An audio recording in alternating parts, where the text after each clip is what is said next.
Alright, this is my Murray Select 1129. I bought it a couple weeks ago. Where I live, I know a lot of you guys are probably used to getting this sort of thing for free. Where I live, not too many people have a lot of money, so everything's for sale and everything's got a price. And I think I got this for $400.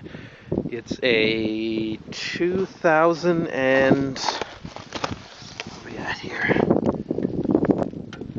It's 2004. Now the guy said he didn't buy it in 2004. It's probably 2006 or something. He bought it at Sears.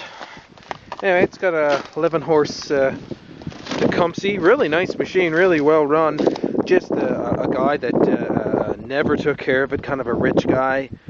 He bought it to clear the snow off of his kids' outdoor hockey rink. So that kind of tells you the kind of guy. Oil was never changed. You're sort of seeing the, I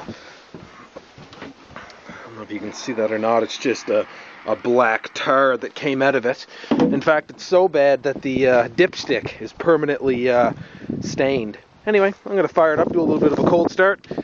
About 0, -1, -2 Celsius, you know, just at 0. So we'll give it a little cold start here.